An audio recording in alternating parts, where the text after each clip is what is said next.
high or too low based on these early season stories because we are what 17, 18% into the regular season, and I'm no mathematician, but there's so much time. I mean, the things we talk about tonight or what we spoke about last week, this time next month, it could be a completely different storyline. So that's why we do Sure. this every week. There's just always something interesting to talk about in the good old NBA. Well, I think though one thing that's interesting is that you can tell a few things here, and I have really felt like we're learning a little bit about which teams are really for real. I mean, you can't always tell which teams are going to be good or bad, but you can tell the really good, the great teams earlier and the really bad teams earlier because it's really hard to start off really slowly and then turn it around and become one of the top, two or three teams in your conference.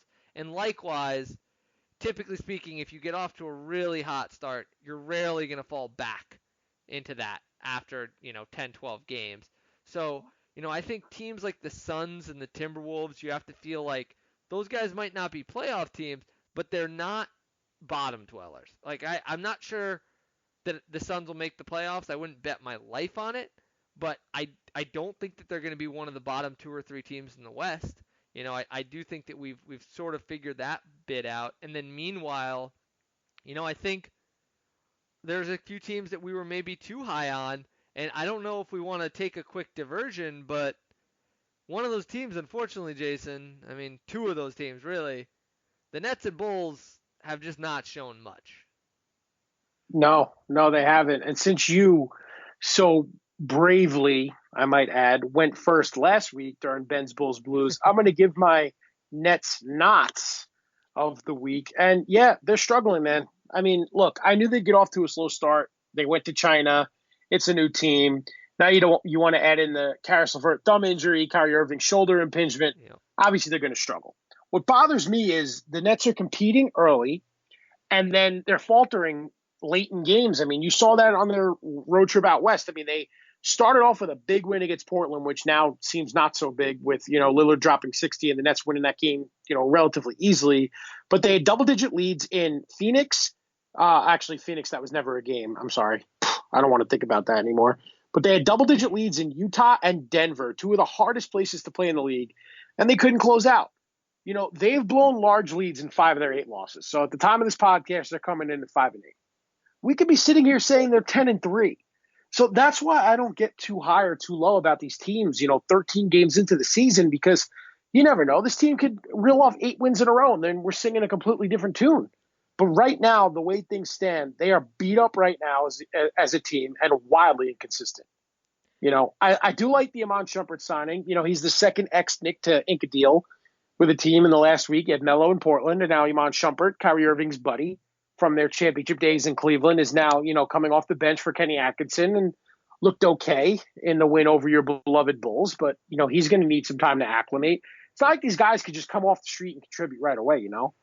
And for Karis LeVert, you have to hope he's back by early January. For Kyrie Irving's shoulder impingement, I mean, probably going to bother him all season. So rest and treatment are probably the remedies there. But yeah, I mean, I'm not too happy with what's going on with the Nets right now. I'm not going to sugarcoat it, but I'm also not going to sit here and say the season's yeah. over.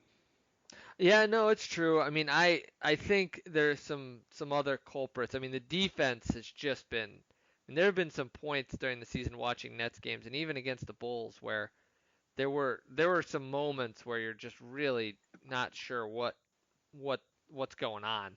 This was a team that really competed on that end last year, and this season I haven't felt that same intensity on the defensive end, to be honest. I mean, part of that is Irving, part of that is DeAndre Jordan, who we've kind of already gone over on some past shows. But I mean, I do feel like that's been a big part of this team is that they don't feel, Jason, to me, even in that Bulls game, it doesn't feel like they have an identity, and that's something that I guess would worry me just a little bit. Is that I feel like they really haven't forged that identity right now.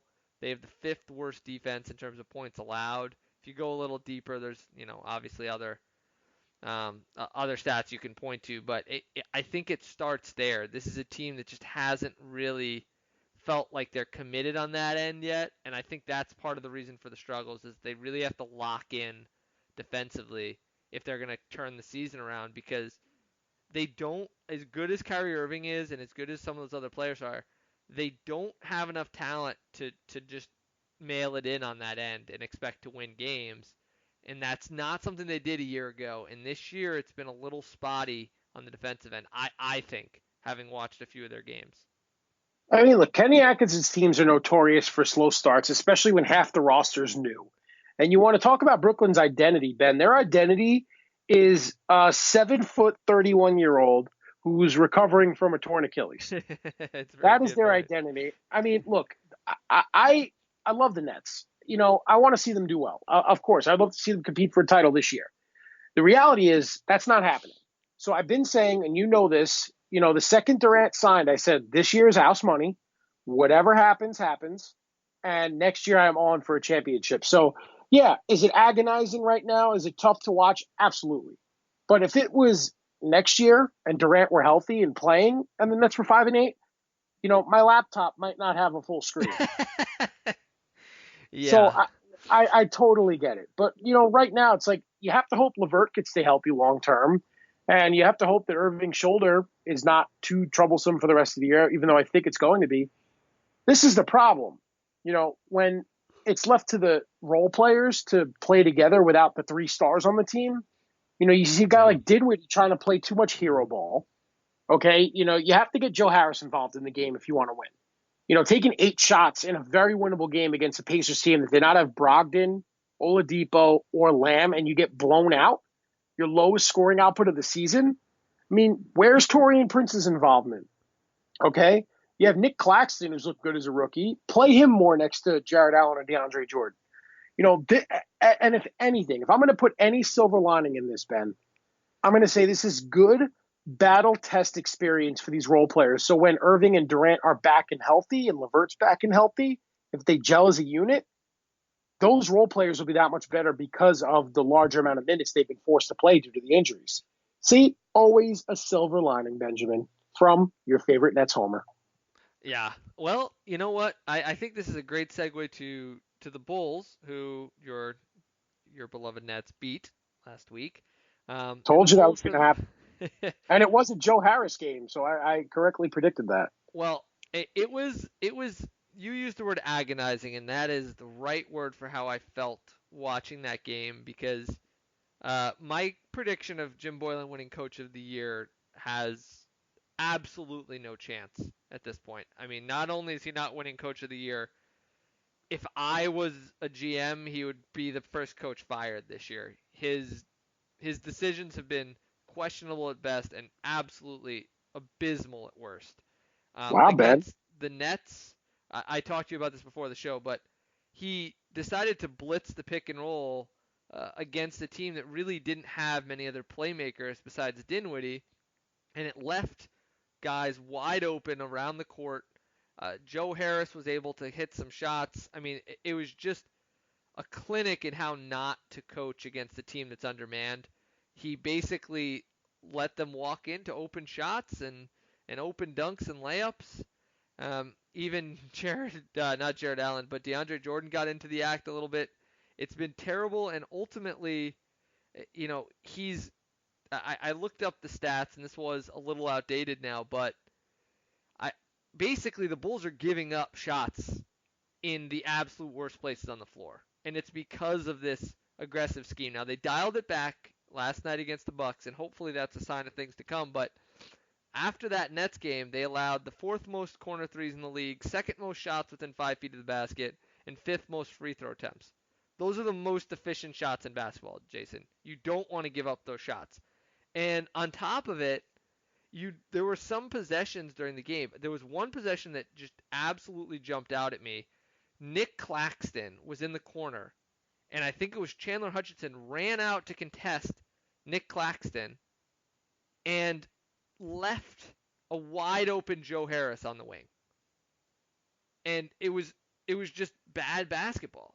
You have to know the personnel of the other team, and just running out to give a wide open pass to one of the best shooters in the league to contest a big man who's not really a 3-point threat was just very Bulls-esque. And then I don't even want to get started on the offense, Jason, because there is no system offensively.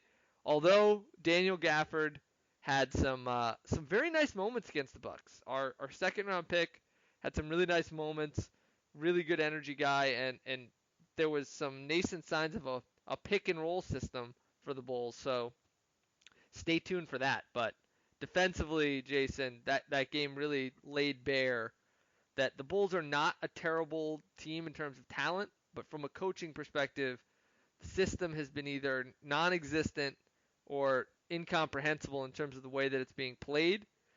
Kudos to your Nets. It was a very hard-fought win, especially without your three best players out there. But it was also a failure on the coaching of the Bulls to get their guys ready and to have a good scheme going into that game. You know what? There are no kudos and Nets that belong in the same sentence right now. I think it's like just blues all around for our teams right now.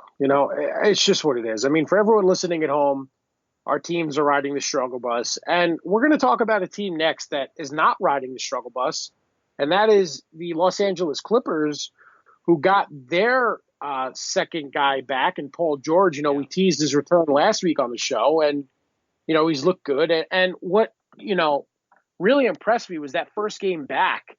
And he played really well. He had 33 points. And after the game, just spoke about what he did wrong.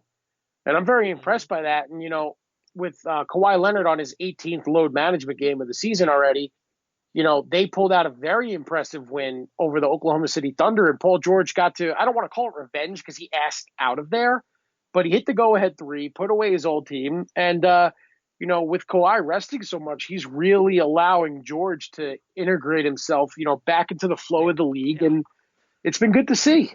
I mean, you might even be understating this, Jason, because they won by 50 against Atlanta. And, I mean, Paul George, since he got back, I mean, this is video game stuff, Jason. He played 44 minutes in his first two games and scored 70 points. That's insane. That is absolutely insane. And then hits the game winner against his old team, as you mentioned. I mean, that's just bananas.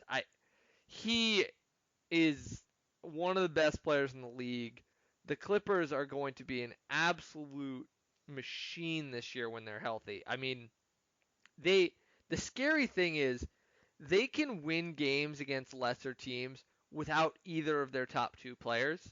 I think if there's anything you're concerned about on this team, Jason, it's whether or not those pieces are going to fit when everyone is there. It's a good problem to have, but you start to wonder if guys like Lou Williams are going to really want to play third banana once those guys are healthy and they're playing all the time, because look at how effective Lou Williams has been in their absence. I mean, the guy has been just running a clinic on how to run pick and roll, getting Montrezl Harrell involved. I mean, Harrell's been incredible. It's interesting to watch this team because you start to wonder if some of these guys are going to be okay with that reduced role. But then, with Kawhi Leonard missing all these games, it gives them a chance to get the ball. So, I mean, what do you make of this team, and are you still feeling good about them as your title favorite pick? I am. We were talking before the show, tossing around the idea of, do we want to do this now? We're a month in. But look, I'm a big person, I am a big person. I played football in high school. O-line, baby. But I'm a big proponent of sticking to my guns. It's hard as a podcast host, with the changing every week storylines to change your mind. And I've always been big on sticking to my guns when it comes to predictions. So I feel good about the Clippers. The fact that the Lakers got off to a great start, that's fantastic for them, especially not having DeMarcus Cousins for all year. Good for them. But can the bench keep it up? Because I still think they're a LeBron or AD injury away from completely folding. The Clippers are the exact opposite. Is Kawhi Leonard on load management? Yes. Is it annoying sometimes? Absolutely. But when it's all said and done, I still think the Clippers are the bona fide title favorites. I mean, do you, out of all the predictions we made, I mean, are you wavering on any? Do you feel like some things are changing for you? I mean, we talked about Portland. I mean, Portland just does not look good. and there are a few teams that I thought were going to be a lot better. We mentioned the Bulls and the Nets. I'm a little worried about some of those teams. The Raptors are legit. They're really good.